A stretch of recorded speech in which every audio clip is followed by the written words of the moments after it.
Certifié pour avoir plus de clients, pour gagner plus de marché, pour plus de confiance, pour multiplier ses revenus par 10. C'est quoi la certification? Quels sont les contours de la certification? C'est quoi l'intérêt de la certification? Comment bénéficier plus de la certification? Quels sont les organismes certificateurs? C'est ce que nous allons voir aujourd'hui dans cette vidéo. Donc, restez connectés. Surtout, suivez la vidéo jusqu'à la fin pour ne pas manquer des choses essentielles parce qu'il y a beaucoup de secrets que je vais vous dévoiler aujourd'hui dans cette vidéo.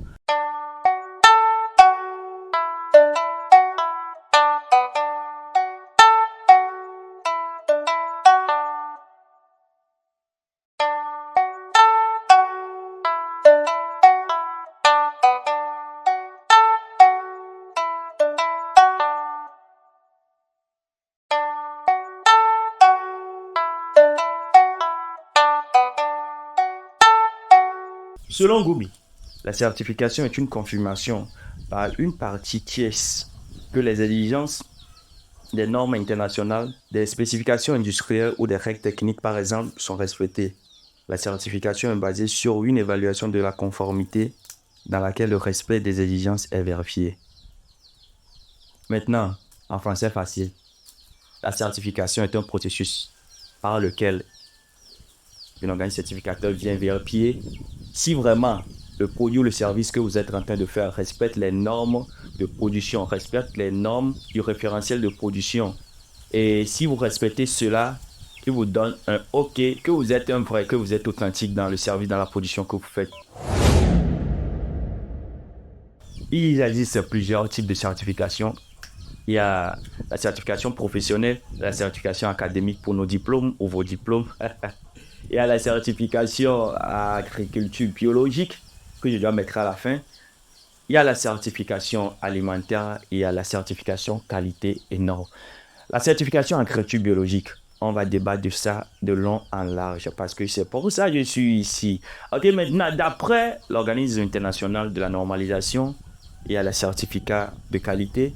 Selon le management de qualité, la certification ISO 9001, pour le management de la qualité, ça veut dire que la production est de qualité chez vous. La certification ISO 14001 pour le management de l'environnement. Certification ISO 45001, si je ne me trompe pas, pour le management de la santé et sécurité au travail. C'est pour le cadre social et le management de l'énergie qui est la certification ISO 50001. OK? La certification agriculture biologique, c'est quoi? C'est un processus suite à laquelle un auditeur vient vérifier que ce que vous êtes en train de produire, que ce soit le soja, le maïs, le karité, tout ce que vous êtes en train de produire respecte les exigences de la norme de certification. Ça se fait comment? Il y a plusieurs organismes de certification. Et ces organismes de certification, au prime abord, c'est toi-même, la coopérative ou l'entreprise qui choisit l'organisme qui viendra te faire la certification. Il y a plusieurs organismes qui interviennent. Spécialement au Togo, il y a l'ECOCER, en agriculture biologique qui intervient. Il y a le CERT6, il y a le CERES, Control Union, récemment aussi qui intervient chez nous au Togo. Maintenant, supposons tu choisis CERT6 ou bien tu choisis ECOCER pour te certifier bio, pour certifier tes produits bio. Donc, ECOCER te fournit le référentiel suivant lequel tu dois faire ta production, les conditions dans lesquelles tu dois faire la production biologique. Et il y a plusieurs normes de certification. Il y a le BioUE qui te permet de pouvoir livrer ton produit sur le marché européen. Il y a le BioSUS, le marché suisse. Il y a NOP qui te permet de livrer ton produit sur le marché américain. Vous me suivez bien, j'espère. Ok. Maintenant, comme je le dis, ECOCER te fournit le référentiel. Et le référentiel, généralement, est constitué des choses essentielles qui sont quoi? En production biologique, on respecte la conservation de la biodiversité, la préservation et la protection de l'environnement, la conservation de la fertilité du sol, la non-utilisation des intrants chimiques de synthèse, la non-utilisation des OGM. Les intrants chimiques de synthèse sont les engrais chimiques, les herbicides d'auto-sélectifs que nous utilisons. Donc, c'est un peu ça la base de la certification en agriculture biologique.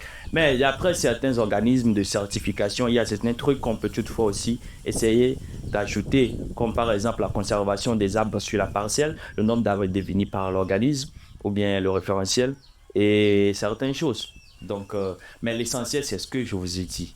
Quand l'organisme vient, il y a deux parties. Il y a la partie documentation et la partie pratique qui est le terrain. L'organisme vient en premier lieu, il vérifie si vraiment tout ce qu'il y a dans la documentation est vraiment ou respecte les normes de production biologique. Parce qu'il faut écrire. Il y a la théorie, il y a la pratique. Vous écrivez tout ce qu'on va produire selon certaines conditions. Il y a nos coopératives, il y a la coopérative à tel nombre de producteurs et ces producteurs ont tel nombre de parcelles. Ils ont deux parcelles. Une parcelle qui est en production biologique, l'autre est en conversion. Et ces parcelles sont en conversion de combien d'années et tout et tout. Là, il faut l'écrire parce que c'est ça, l'auditeur viendra vérifier sur le terrain. Et il y a le côté traçabilité. Quand vous faites la production, c'est comment les produits sont convergés vers le magasin de stockage. C'est dans quoi les produits sont stockés et tout et tout. Vous voyez, bon, j'avais fait une vidéo récente qui vous explique la production conventionnelle, la production biologique. Je crois que je me suis spécialisé sur le soja. Donc, il y a tous ces contours-là de traçabilité. Et depuis la parcelle de production jusqu'au magasin, jusqu'à le grand magasin au port et l'emportage jusqu'à ce qu'on envoie le produit à l'extérieur. Donc, il y a tout ça là que l'organisme ou l'auditeur vient vérifier au bureau. Et après la vérification, si l'auditeur dit OK, tout ce qu'il y a comme documentation est respecté, il descend sur le terrain.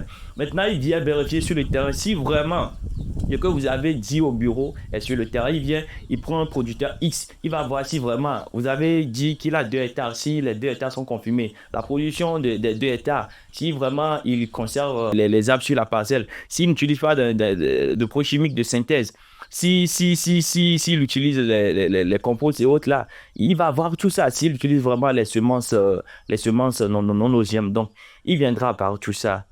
Et si à la fin, il évalue la documentation et puis ce qu'il est venu voir sur le terrain et il prend des échantillonnages pour aller faire des tests au labo. Il dit maintenant que vous êtes authentique, que ce que vous faites est vrai et vous délivrez un certificat qu'on appelle le certificat biologie. Et sans ce certificat, votre produit n'est pas bio. Et il y a souvent ces gens qui font cette erreur-là. Ils disent, ils parlent, tu vas voir sur le marché, on parle de jus bio, jus d'orange bio, jus d'ananas bio, alors qu'ils n'ont pas de certificat. Retenez que sans le certificat, votre produit est simplement naturel. Le produit n'est pas bio. Donc, sans le certificat, votre produit est simplement naturel. Le produit n'est pas bio. Maintenant, on a fait tout ce blablabla. Vous allez me demander, mais c'est quoi l'importance? C'est quoi, en fait, l'intérêt de faire une production biologique? Comme sur cette flanelle, je vous le dis toujours, c'est le côté financier. Et Gavenia, c'est ça qui nous importe. La production biologique, au prime abord, te permet d'avoir un marché à l'extérieur. Pour ceux qui sont les grossissants, ceux qui sont les gros exportateurs, ça te permet d'avoir un marché aux USA, en France, un marché en Suisse, un marché en Amérique. D'après le certificat que tu as eu. Et maintenant, pour nous qui sommes ici en brousse sur le terrain, quand tu produis bio, ça te permet de vendre plus cher que celui qui a produit le conventionnel. J'avais déjà parlé dans une de mes vidéos du soja conventionnel, du soja bio et des produits bio conventionnels. Allez sur, ça doit être, je vais mettre le lien en bas. Donc, la production, comme je le dis, ça te permet, si on vend le soja bio, le soja bio, le soja conventionnel, désolé, à 300, le soja bio est vendu à 325. De même que ceux qui exportent, tu exportes le produit, le tonnage à laquelle on vend le produit au port est très très inférieur au prix à laquelle tu iras vendre ça de l'autre côté en Europe. Donc c'est un peu ça. Et Galant va me rebonner ou bien c'est pas ça. Ça veut dire que tu produis dans les conditions qu'on t'achète plus cher que celui qui produit dans les mauvaises conditions. Maintenant, côté santé, la production biologique te permet d'avoir une bonne santé parce que tu n'utilises pas des transchimiques, tu n'utilises pas les herbicides et tout, tu n'utilises pas les produits OGM. Avant, on n'avait pas des problèmes de cancer, d'ulcère et tout. Même aujourd'hui, avec les villageois, les paysans, il y a ce problème. Tu vas voir un paysan qui dit, oh, il va à l'hôpital, on dit, bon, qu'il a un cancer de quoi, quoi, quoi, quoi. Non, n'est pas possible. Un paysan qui développe des ulcères et tout, des maladies pas possibles. Parce qu'il n'y a plus de nature, il n'y a plus de bio. On utilise le glyphosate en excès. Même on utilise les herbicides totaux un peu partout. On ne veut plus utiliser la roue ni les trucs là. Ouais, on ne cultive pas. Du total, herbicide sélectif. Ça en est de trop. Ouais, non, on va mourir très jeune. Donc, la production biologique te permet de conserver ta santé, de maintenir en bonne santé, en forme à l'olico et d'avoir aussi une longue longévité. Et ça permet de conserver le sol, la préservation du sol pour les générations futures. Le développement durable, il faut penser à ça. Les enfants qui vont venir, c'est où ils vont cultiver. Et parce que si on utilise les engrais chimiques et les produits chimiques, les micro-organiques qui sont dans le sol vont mourir. OK. Par ça, ça permet aussi de préserver l'environnement dans lequel nous sommes. Si, je ne sais pas si vous avez une fois été ou bien à côté de quelqu'un qui fait le traitement du niébé ou bien du coton, tu ne peux pas respirer, tu vas te mourir. Donc, ça permet de conserver l'environnement, toutefois, de conserver aussi la biodiversité. Il y a des arbres qui ne sont plus aujourd'hui parce on les a tués avec certains de nos produits. Donc, c'est un peu ça côté agriculture biologique. Tu as beaucoup d'argent, tu es en bonne santé, quoi de plus mieux que ça? Alors, tu as encore ton sol que tu peux utiliser pour les générations futures, que tu peux passer déjà en production bio, tu pratiques la rotation des cultures et tout. Donc, c'est tout ce que l'on veut. Et bon, je vais faire un petit briefing par rapport aux autres normes de certification. Je vais venir à la norme ISO 9001. La norme ISO 9001, comme je l'ai dit tout à l'heure, c'est la norme de manuel de la qualité. Et pour avoir cela, c'est toujours la même procédure. Il faut qu'un organisme certificateur vienne vérifier vraiment si tu produis la qualité. Si le produit, souvent, cette norme est pour les industries ou les entreprises agroalimentaires. Ils viennent vérifier si vraiment la matière première que tu utilises pour la production, c'est une matière première de qualité. Les ingrédients que tu utilises dans la production sont des ingrédients de qualité. Si vraiment les conditions dans lesquelles tu produis respectent la norme de qualité, eux aussi, ils ont un référentiel donné qu'il faut suivre. Et si tu suis ça, à la fin, après l'audit, ils viennent, ils font leur évaluation. Ils disent, ouais, vraiment, on a trouvé la produit de qualité. Et on te donne le certificat ISO 9001. De même que pour le certificat ISO 14001 pour les conditions environnementales, ils viennent, ils vérifient si ton entreprise produit selon les conditions. Et si c'est bon, on te donne le certificat. De même pour le certificat ISO 45001. Ça, c'est le côté santé, travail et social. On vient voir si vraiment tes employés sont assurés, s'ils sont déclarés à la Caisse nationale, s'ils ont vraiment des pensions théoriques à venir et tout et tout. Et si vraiment les employés travaillent dans les conditions propices pour le travail, s'ils ne sont pas là face aux contagions, face à certaines maladies, s'il y a des mesures de protection, s'il y a des combinaisons pour pouvoir les protéger, s'ils sont près du feu, je retourne en zone franche et tout, vous allez voir, il y a la fumée, il y a le feu, il y a... Non, une petite anecdote. J'avais travaillé dans une structure de la zone franche. Vraiment, les conditions de travail, c'était pas possible parce que c'était une usine de fabrication de sachets plastiques et ils étaient aussi dans la valorisation du sachet de Purata des sachets plastiques pour pouvoir produire d'autres sachets plastiques.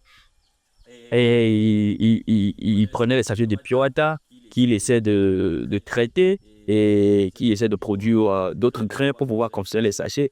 Et moi, j'étais dans la session où il faudrait fondre les sachets plastiques et les transformer en granulés pour être utilisés pour pouvoir faire de production. Et là-bas, c'était pas possible parce qu'il faisait chaud là-bas. Il faisait chaud dans ce coin. Et puis, il y a la fumée, pas possible. Il n'y avait pas les mesures de protection, vous voyez. Parce que normalement, dans ces zones, il faut une combinaison et il faut au moins les masques, les cache-nez et tout, mais c'était pas ça.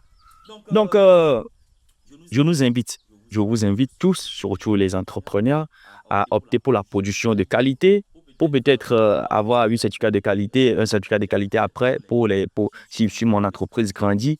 Et surtout pour nous qui sommes dans la production, dans l'agriculture, à opter pour la production biologique.